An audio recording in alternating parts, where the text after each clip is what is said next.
Este es un mensaje del pastor John MacArthur, traducido y predicado en español para el mundo de habla hispana. Es maravilloso cuando una persona viene a Cristo. Ya no está más bajo la tiranía del pecado y la culpa o de la lujuria y el deseo, y deja de estar sujeta a la servidumbre de una existencia sin propósito y sin sentido. Cristo no solo le da sentido a la vida, sino que además devuelve la armonía a nuestra vida espiritual al perdonar totalmente nuestros pecados. Ahora bien, ¿qué ocurre cuando alguien no quiere establecer una relación con el Dios viviente mediante Jesucristo? ¿Qué ocurre cuando una persona mantiene la farsa de la Navidad, rindiendo honores a un suceso, pero sin tolerar al individuo en el cual ese suceso encuentra su sentido? Si recibir a Jesucristo trae como consecuencia una vida abundante y eterna, entonces no recibir a Jesucristo trae como consecuencia recibir la maldición de Dios. En este pasaje de Juan 8 vemos que Jesús hace algunas declaraciones muy inquietantes. Debo admitir que dichas declaraciones hacen que este pasaje me sea difícil de analizar, no digamos ya de comprender. A veces quisiera exclamar junto con Richard Baxter, ¡ay! ¿Qué no diera por un infierno vacío y un cielo lleno? ¿No es mi deseo, ni es el deseo de Jesús que alguien entre al infierno? Puesto que Dios no quiere, como nos dice 2 de Pedro 3:9, que ninguno perezca, sino que todos procedan al arrepentimiento. No es condenación, sino más bien advertencia de lo que Jesús habla en estos versículos. Debemos señalar que las personas que son cristianas de dientes para afuera, a la misma vez que rechazan a Cristo, participan en el más insensato de los juegos. Será comparable a los pasajeros a bordo del Lusitania, dando una fiesta mientras seguían ignorando la realidad de la amenaza alemana. Si las personas realmente supieran que su destino eterno lo decide Cristo, a quien en realidad rechazaron, dudo que tuvieran mucho que celebrar. La Biblia deja bien claro que no existe neutralidad en este asunto. Jesús lo planteó de forma clara y sucinta cuando dijo en Mateo 12:30, el que no es conmigo, contra mí es. Ya desde el primer grupo de escritos que nos brinda la Biblia, el Pentateuco, Moisés establece este patrón que continúa ininterrumpidamente hasta el libro de Apocalipsis. Lo vemos, por ejemplo, en Deuteronomio 30:19. A los cielos y a la tierra llamo por testigos hoy contra vosotros, que os he puesto delante la vida y la muerte, la bendición y la maldición. Escoge, pues. Aquí están las mismas dos cosas que vemos a todo lo largo de las Escrituras. Vida o muerte, bendición o maldición. En Josué 24:15 dice, escogeos hoy a quién sirváis. Si a los dioses a quienes sirvieron vuestros padres cuando estuvieron al otro lado del río, o a los dioses de los amorreos en cuya tierra habitáis. Pero yo y mi casa serviremos a Jehová. Tenemos dos opciones: servir al Dios verdadero o servir a dioses falsos. En Juan 3:18 dice, el que en él cree no es condenado, pero el que no cree ya ha sido condenado. Solo tenemos dos opciones: o somos condenados al infierno o no somos condenados. El quid de la cuestión es si creemos.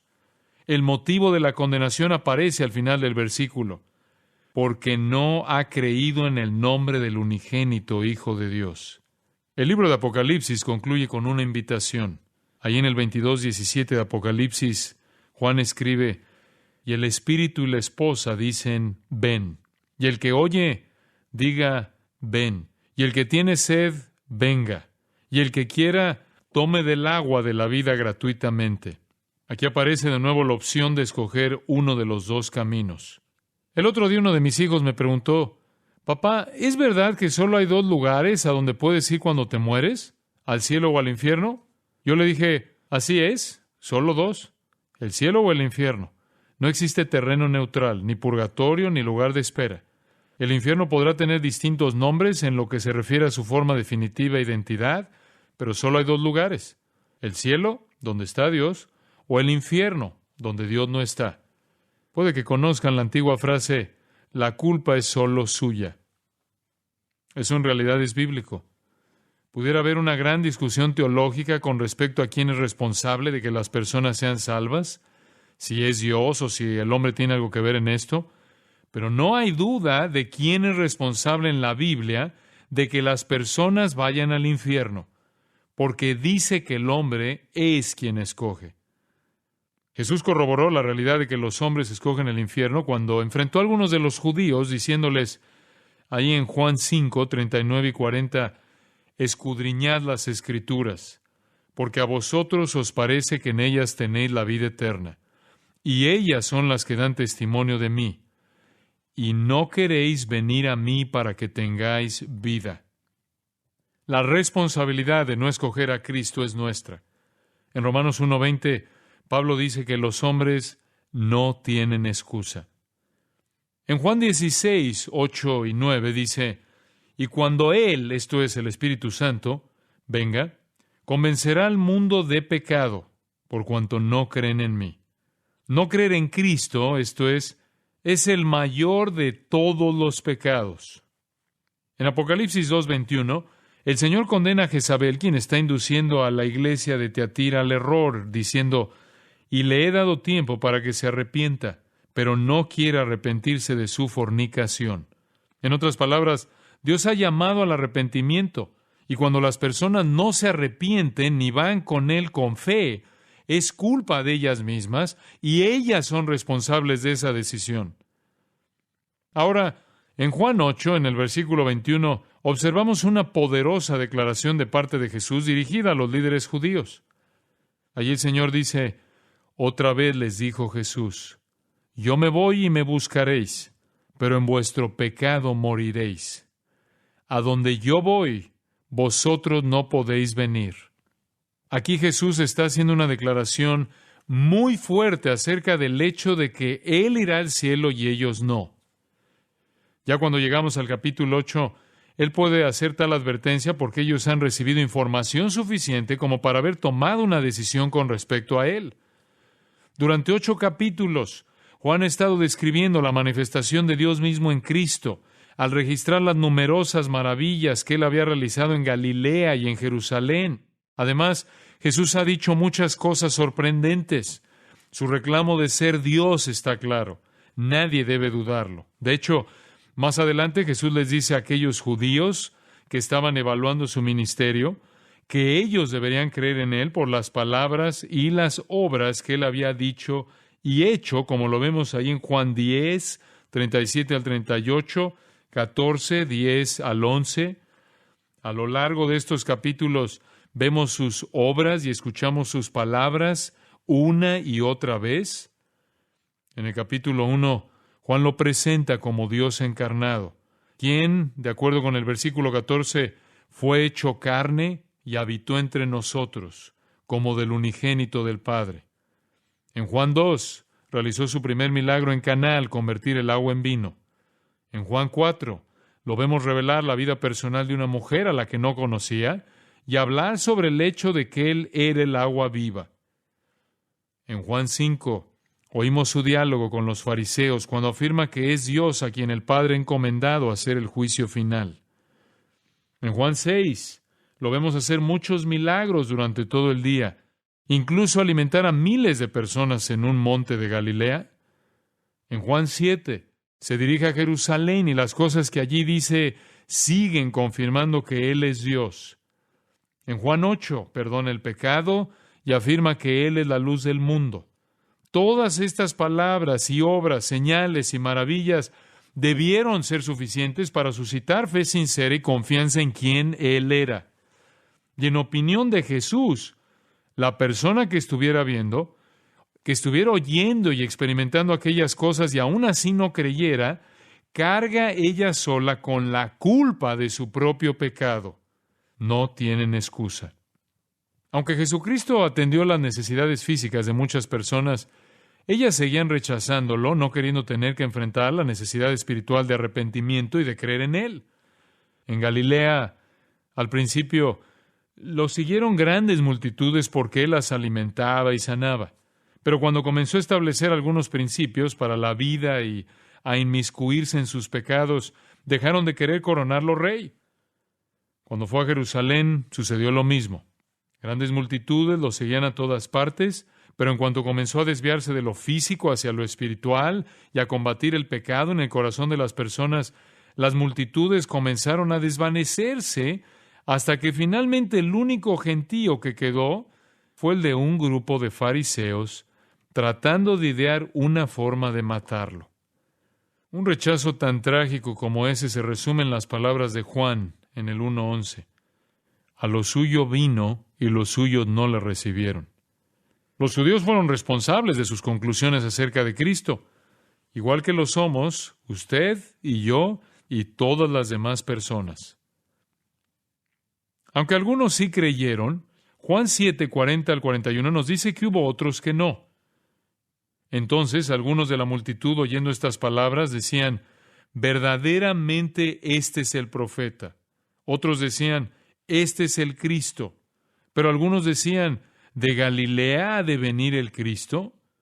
A algunos que lo rechazaron, Jesús les dijo, ahí en Juan 5:40, y no queréis venir a mí para que tengáis vida. Pero ellos no tenían a quien echarle la culpa sino ellos mismos. Como pasa con todos los que han tenido una revelación completa y aún así se apartan de la verdad, como los que vemos en Hebreos 6:10.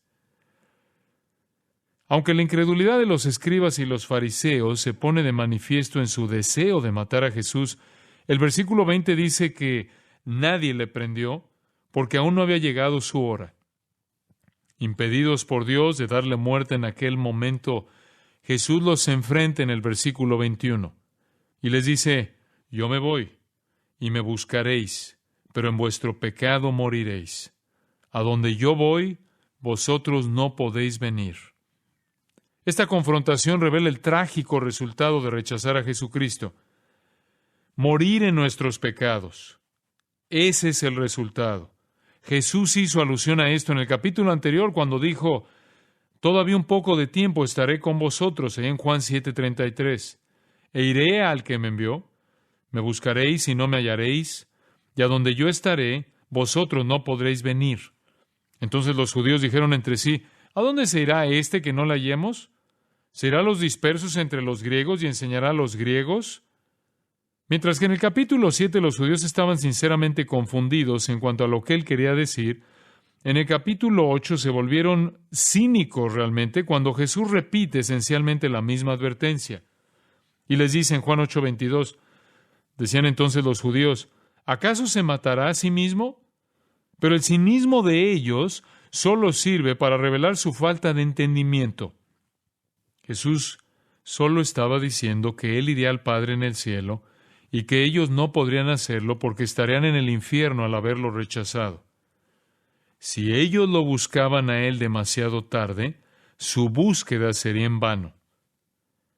La gracia que Dios derrama sobre quienes lo rechazan tiene un límite.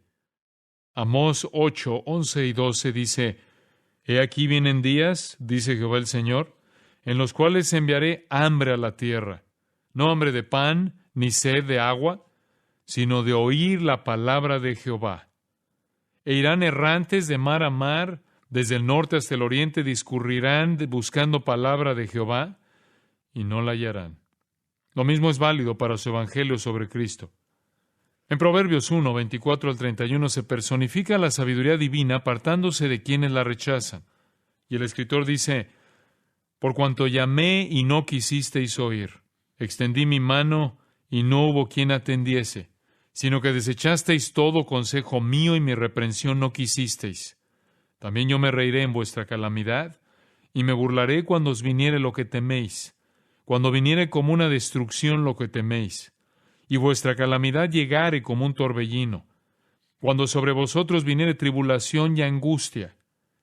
Entonces me llamarán y no responderé. Me buscarán de mañana y no me hallarán, por cuanto aborrecieron la sabiduría y no escogieron el temor de Jehová, ni quisieron mi consejo, y menospreciaron toda reprensión mía. Comerán del fruto de su camino, y serán hastiados de sus propios consejos.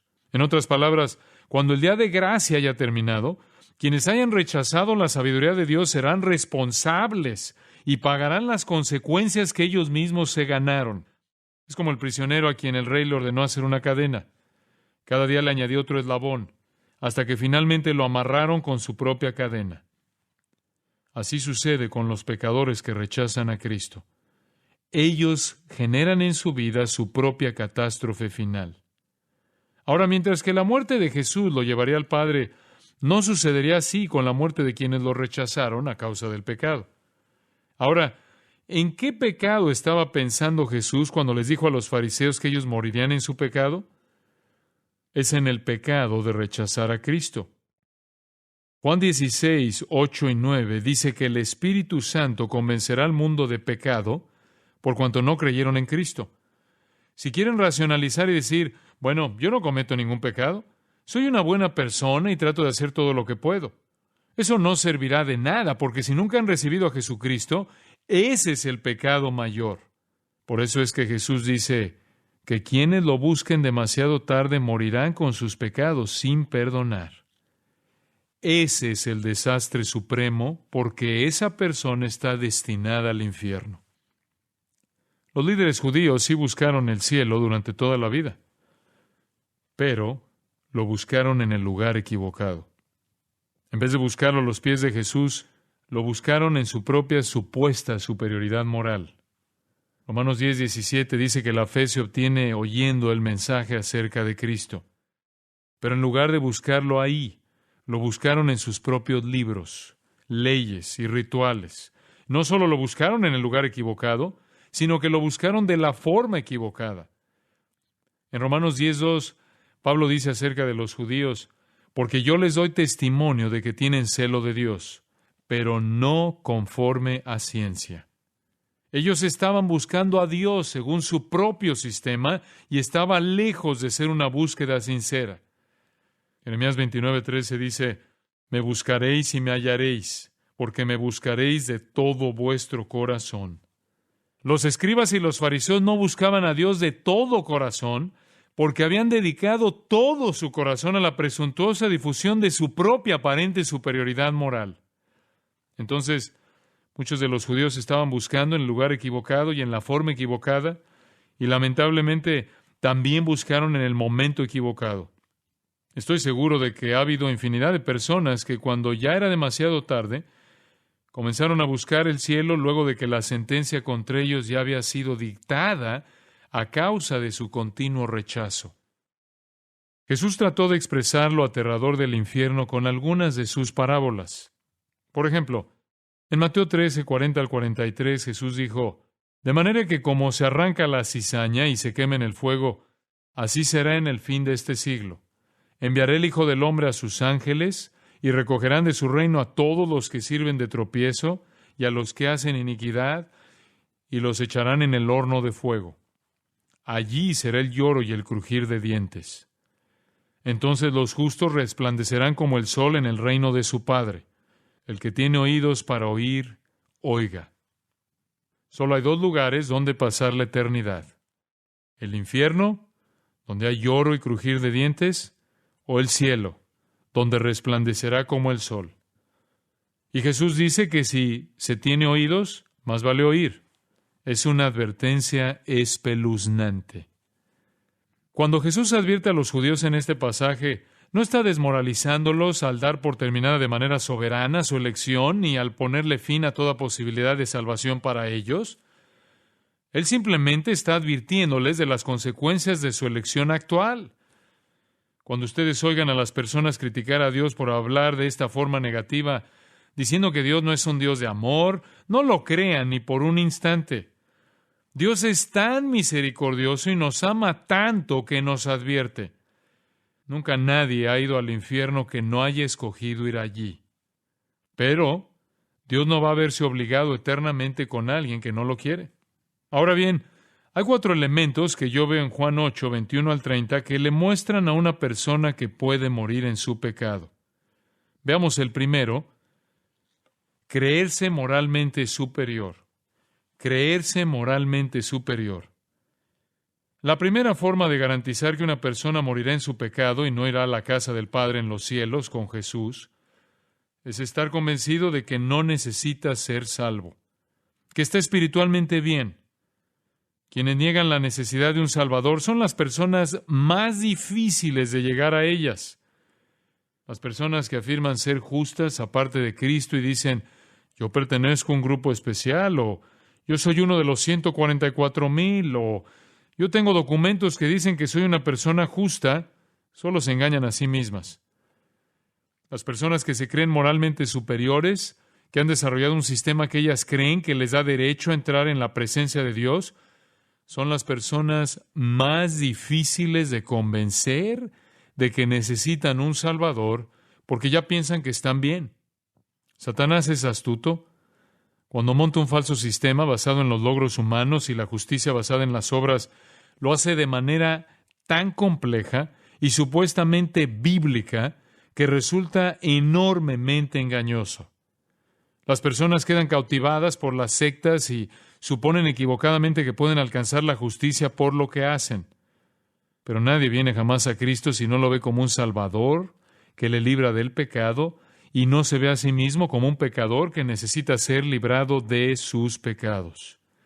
Los judíos que Jesús enfrentó se creían moralmente superiores, como puede verse por la respuesta. Jesús acababa de advertirles con amor y la respuesta de ellos fue una burla, y en el versículo 22, cuando decían entonces los judíos, ¿acaso se matará a sí mismo? Que dice, a donde yo voy, ¿vosotros no podéis venir? Ellos insinuaron que Jesús iba a suicidarse. Los judíos creían que el suicidio era el peor de los pecados para el cual estaba reservado la parte más oscura del Hades. Las personas que se suicidaban no tenían posibilidad de entrar jamás al seno de Abraham, de acuerdo con Lucas 16:22. Por lo tanto, los judíos llegaron a la conclusión de que si Jesús se mataba, iría al Hades, el lugar opuesto donde ellos suponían que irían. Ellos ni siquiera entendieron lo que Jesús estaba realmente diciendo. Se creían tan superiores moralmente al haber sistematizado su religión de manera tan cuidadosa que creían que serían ellos los que poblarían el cielo. No obstante, Jesús misericordiosamente les advierte con el anuncio de su inminente condenación. ¿Hasta dónde podía llegar su sordera? Si ustedes leen todo el Nuevo Testamento, se verían en apuros para encontrar un relato sobre la conversión de un fariseo. Hay algunos, pero no muchos, porque eran personas muy difíciles de alcanzar con la verdad bíblica. Los judíos tenían razón al llegar a la conclusión de que Jesús iba a morir. Sin embargo, estaban completamente equivocados al pensar que su muerte sería por suicidio. Al contrario, sería una ofrenda de sacrificio de sí mismo, al ofrecerse voluntariamente para ser crucificado. Hechos 2:23 dice, a éste, entregado por el determinado consejo y anticipado conocimiento de Dios, prendisteis y matasteis por manos de inicuos, crucificándole. Él fue asesinado, no se suicidó. Pero él fue una víctima voluntaria para llevar a cabo la redención. La superioridad moral es la gran mentira de Satanás. La realidad es que usted se salva por Cristo. La mentira es que usted se salva por cualquier cosa que no sea Cristo. Esa mentira puede venir en todo tipo de envoltura. Se puede ser salvo siguiendo determinadas reglas, realizando rutinas específicas, perteneciendo a un sistema en particular, siendo lo bastante bueno para que superen el peso de sus deficiencias. Existe una infinidad de sistemas posibles para contrarrestar la única verdad, y todos son parte de la gran mentira de Satanás. Si Satanás logra introducir a alguien en un sistema que dice que ellos son justos, es muy difícil sacarlos de ese sistema. Una razón es que el fariseísmo es arrogante. Me recuerda lo que dijo Job a los que lo juzgaban ahí en Job 12:2. Ciertamente vosotros sois el pueblo, y con vosotros morirá la sabiduría. Proverbios 12:15 dice, el camino del necio es derecho en su opinión. Lucas 16:15 dice, lo que los hombres tienen por sublime, delante de Dios es abominación. Cuando los hombres creen en la mentira de Satanás y desarrollan un sistema que para ellos tiene mucho valor, es una abominación ante Dios. La salvación nunca puede alcanzarse por medio de las buenas obras y los rituales religiosos.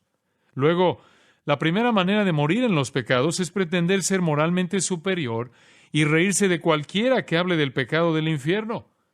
Y el mundo hace eso constantemente. Se burla de Jesús al reírse de sus advertencias acerca del infierno. No toma en serio el infierno cuando disfrazan a los niños de diablo en Halloween. Se niega a reconocer su pecado y su necesidad de recibir el perdón de Cristo, mientras confía en las buenas obras o en una religión propia para lograr la salvación. La persona que se enfrasca en la clase de sistemas farisaicos que el mundo brinda, ya sea una institución religiosa como el mormonismo o los testigos de Jehová o un sistema propio, se puede volver muy agresivo una vez que se entrega a ello.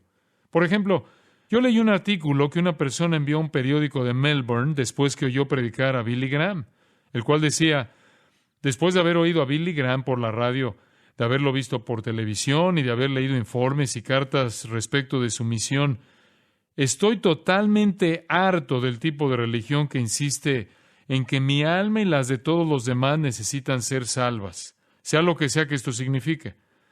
Nunca he sentido que estoy perdido, ni siento que diariamente me revuelco en el lodo del pecado, aunque la prédica repetitiva insiste en que sí. Denme una religión práctica que enseña ternura y tolerancia, que reconoce que no existen barreras de raza o credo, que no olvida a los ancianos y enseña bondad y no pecado a los niños. Si para salvar mi alma he de aceptar tal filosofía como la que he oído predicar recientemente, prefiero permanecer condenado para siempre. Fin de la cita.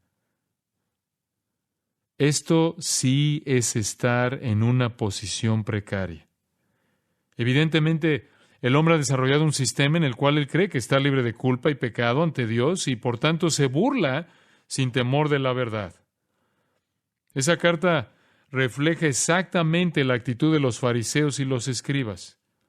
Con el deseo de hacer un análisis correcto de la situación, Jesús respondió a sus burlas ahí en Juan 8:23 y les dijo: vosotros sois de abajo, yo soy de arriba.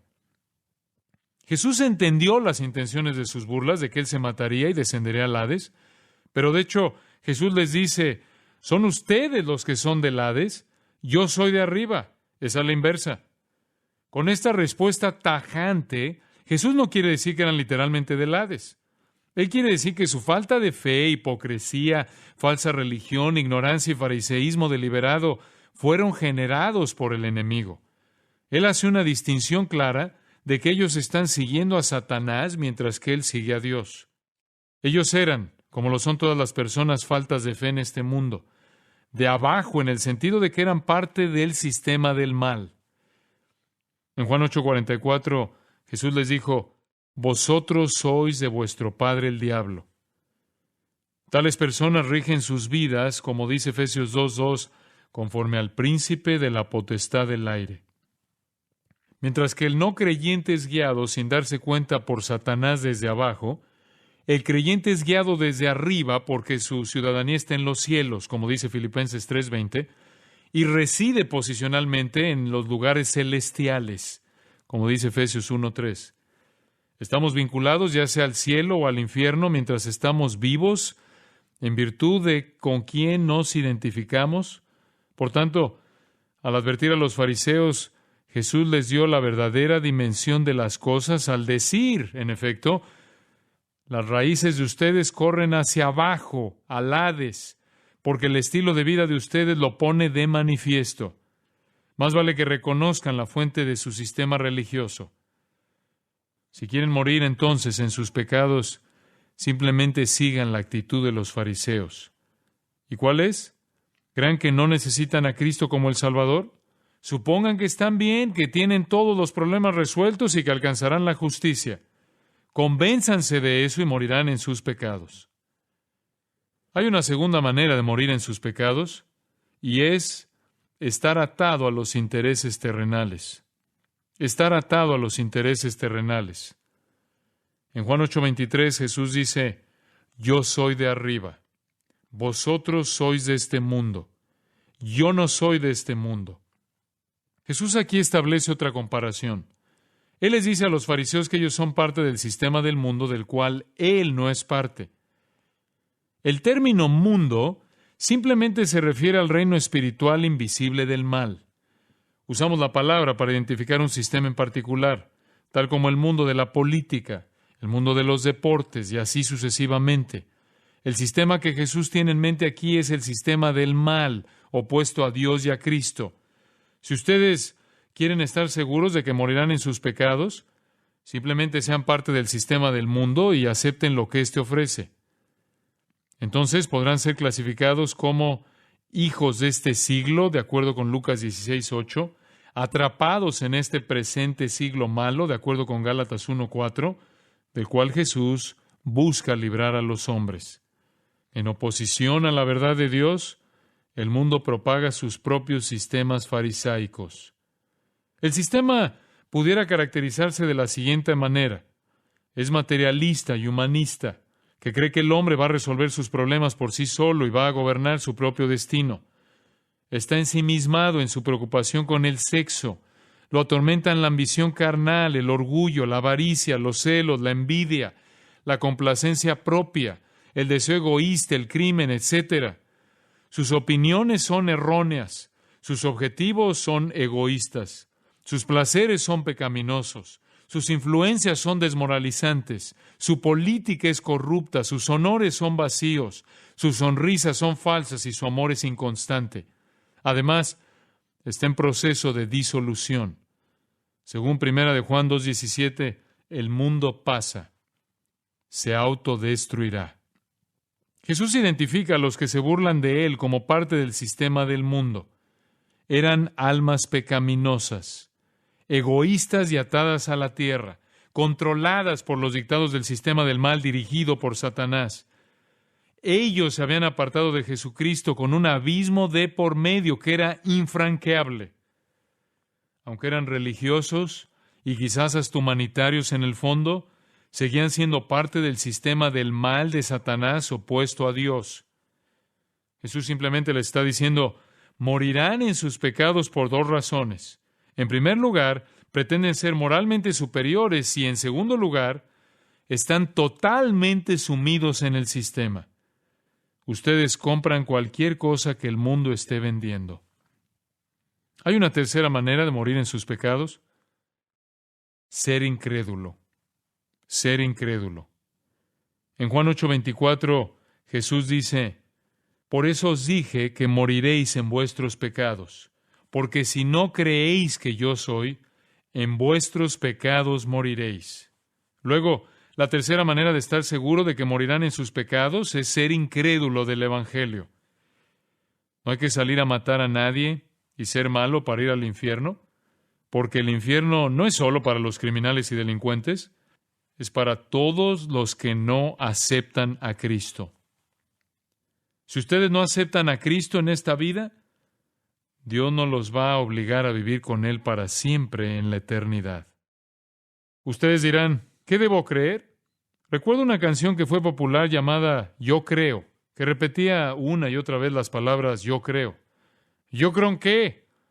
Otra canción decía, creo en la música.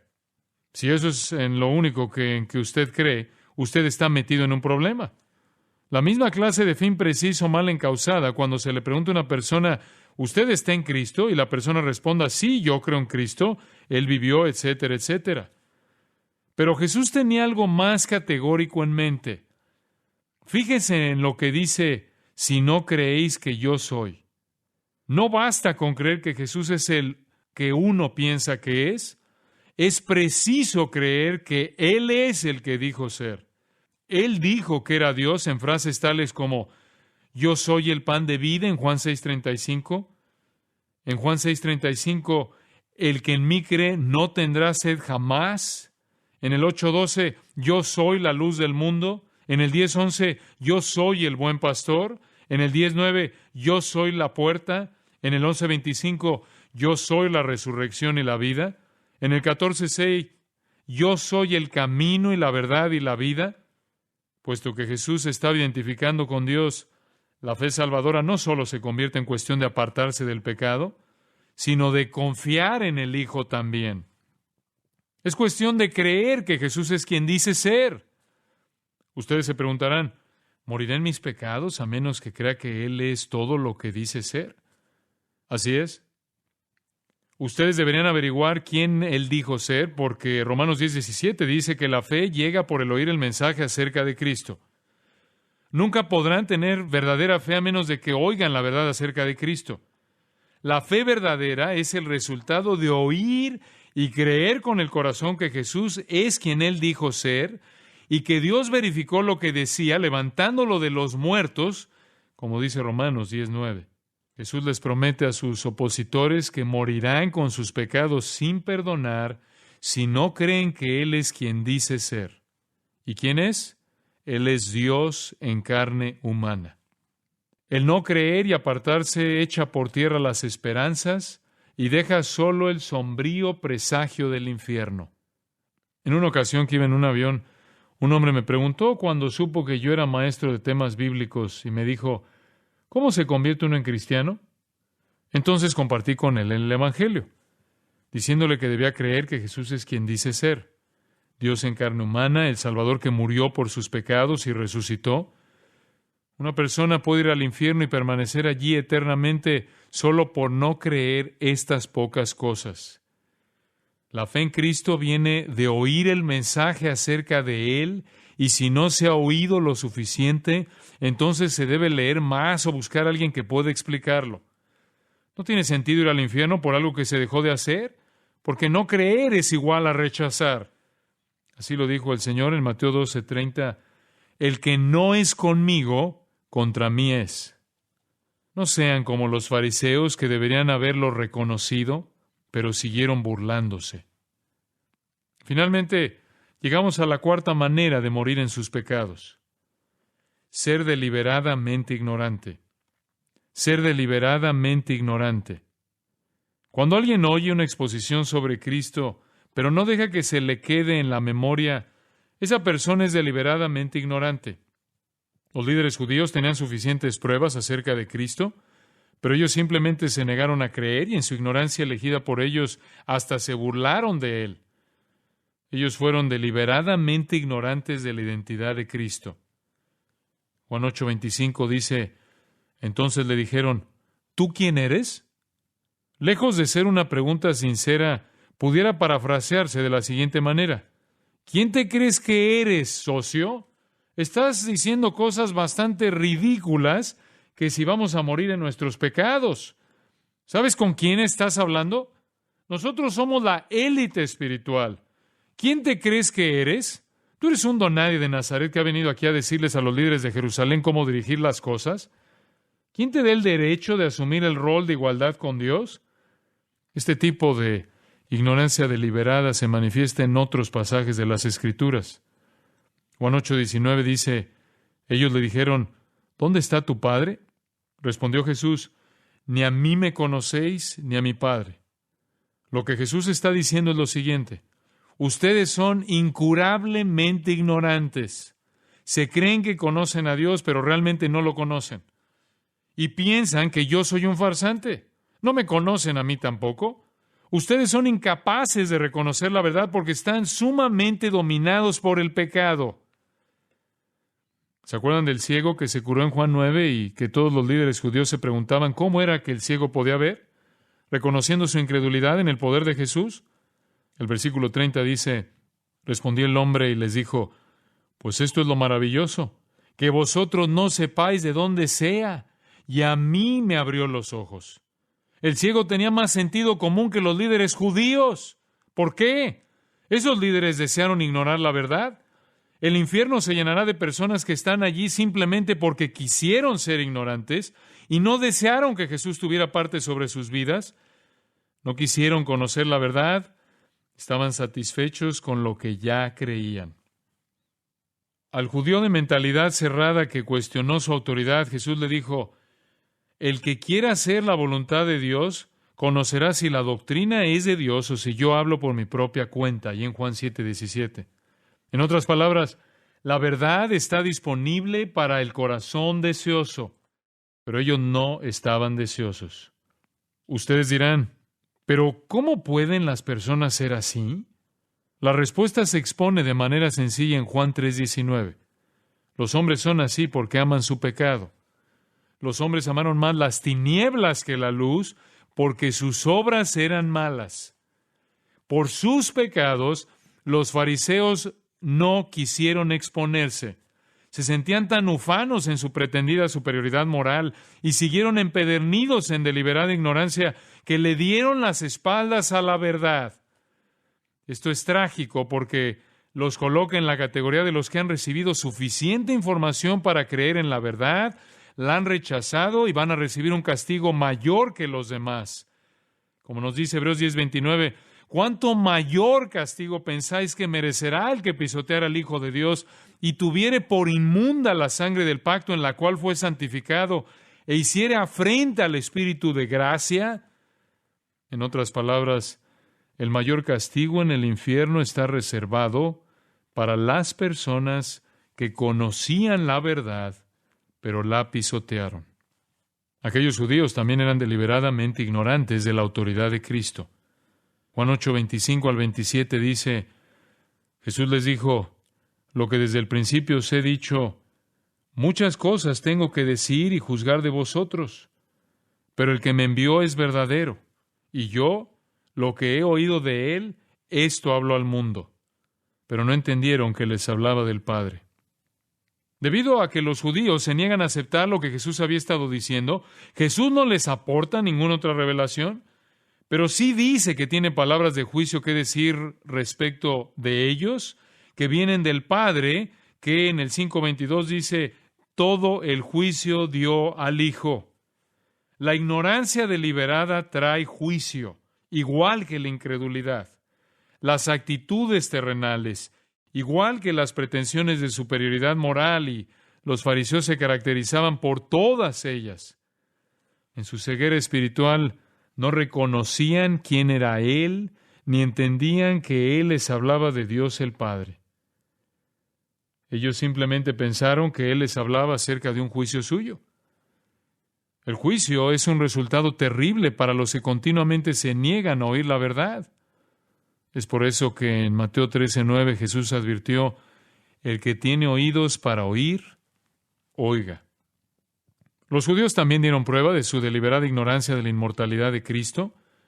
En Juan 8:28 les dijo pues Jesús, cuando hayáis levantado al Hijo del Hombre, entonces conoceréis que yo soy y que nada hago por mí mismo, sino que según me enseñó el Padre, así hablo. ¿Cómo iban a saber eso los judíos?, preguntarán ustedes. ¿Qué hizo el Padre a la muerte de Cristo para verificar la afirmación que él había hecho? Lo levantó de los muertos. La Biblia nos enseña esto reiteradamente. De hecho, Jesús dice, cuando llegue mi resurrección, entonces tendrán que mirar mis afirmaciones con sinceridad, y muchos judíos lo hicieron. Cuando se supo que Jesús había resucitado, nació la iglesia y literalmente miles de personas en la ciudad de Jerusalén sí vieron la luz y creyeron, como lo vemos en Hechos capítulos 2 y 3. Hubo una gran respuesta. Quizás en esa muchedumbre ante Jesús había algunas personas que más tarde fueron parte de esa iglesia primitiva. Finalmente, la afirmación del versículo 29 muestra que muchos de los judíos eran deliberadamente ignorantes de la unidad de Cristo. Dice ahí, porque el que me envió conmigo está. ¿No me ha dejado solo el Padre? Porque yo hago siempre lo que le agrada. Los fariseos no podían comprender la unidad de Cristo con Dios, por lo que Jesús dice, ustedes sabrán que el Padre está conmigo y me ha enviado y que todo lo que dije es cierto en el día que sea alzado para ser crucificado, porque el resultado de la muerte será la resurrección. Pero por el momento no lo sabían. Muchos nunca lo supieron y por consiguiente murieron en sus pecados para ser separados de Dios por toda la eternidad. Ojalá pudiéramos transportarnos en una cápsula de tiempo y conocer a esas personas para que podamos entender la tragedia de rechazar a Dios. Ustedes tendrán una pequeña idea de la intensidad y lo espantoso de una advertencia como lo que hizo Jesús aquí. Aquellos judíos con pretensiones de superioridad moral, atados a lo terrenal, incrédulos y deliberadamente ignorantes, no tenían que morir en sus pecados. Había, y hay otra opción. Como lo vemos en el versículo 30, hablándole estas cosas, muchos creyeron en él. ¿No se alegran de eso? No siempre se puede predicar lo positivo. A veces hay que predicar lo negativo, porque lo negativo se necesita para llevar a algunos a Cristo. Si ustedes nunca se han entregado a Jesucristo, quedarán separados de Él por un gran abismo que nunca podrán franquear por sí solos. Ni todas las buenas obras, ni el fariseísmo, ni la religión de ustedes serían capaces de hacerlo. La única manera en que ese abismo puede franquearse es que ustedes reconozcan sus pecados y reciban al Señor Jesucristo. Si tienen el deseo en sus corazones de hacer eso hoy, simplemente oren en sus corazones algo así: Dios, quiero a Jesucristo como mi Salvador. Lo recibo ahora. No quiero morir en mis pecados. Quiero ir a donde estás tú. Y si lo hacen con toda sinceridad, Él oirá esa oración y la vida de ustedes, como dice Colosenses 1:13, será trasladada al reino de su amado Hijo. Si la fe de ustedes es débil, pídanle que los ayude a creer. Si necesitan más información para tomar esa decisión y realmente desean conocerlo a Él, pídanle a Dios que les enseñe la verdad